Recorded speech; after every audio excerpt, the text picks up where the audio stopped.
Le repérage de l'ambroisie permet, dans le cadre des arrêtés préfectoraux, de définir des zones d'envahissement avec des niveaux d'invasion plus ou moins importants, et ça permet de définir par la suite des stratégies de lutte. En fait, c'est une plante qui est là depuis très longtemps, mais effectivement, elle a tendance à gagner du territoire. Et comment elle fait? En fait, c'est simplement les actions humaines qui vont faire qu'elle va se disperser. Typiquement, la graine d'ambroisie, elle tombe au pied. Donc à 1 mètre autour du pied, pas plus. Ce qui va faire qu'elle va se disperser, ça va être les actions humaines. Donc ça va être très souvent, par exemple pour les parcelles agricoles, la moissonneuse-batteuse qui va emmener des graines d'ambroisie d'une parcelle à une autre.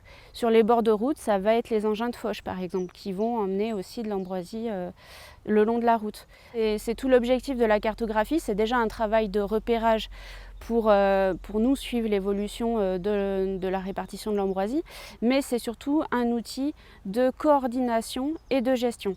Coordination parce qu'en fait, quand on va avoir un signalement d'ambroisie, ça va mettre en route en fait un certain nombre d'acteurs, et tout le monde peut participer, tout le monde peut faire un signalement. C'est en ça qu'on parle vraiment de coopération.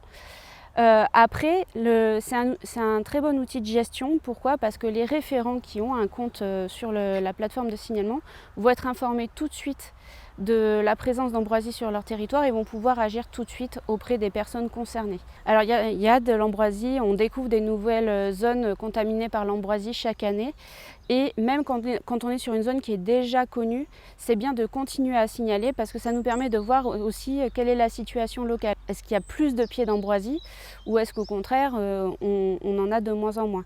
Donc ça nous permet de faire un suivi. Pour se connecter en fait à la plateforme de signalement, il y a 4 canaux. Il y a un site internet, une application smartphone, donc soit via l'Apple Store, soit via Google Play. Et on a aussi un mail et un numéro de téléphone. Donc il suffit de choisir un de ces canaux pour pouvoir faire le signalement d'ambroisie, et donc tout le monde peut le faire. Ça peut être vraiment un particulier, un randonneur, un gestionnaire, une collectivité. Vraiment, c'est vraiment pour ça qu'on appelle ça un outil collaboratif, c'est que tout le monde peut coopérer et faire un signalement.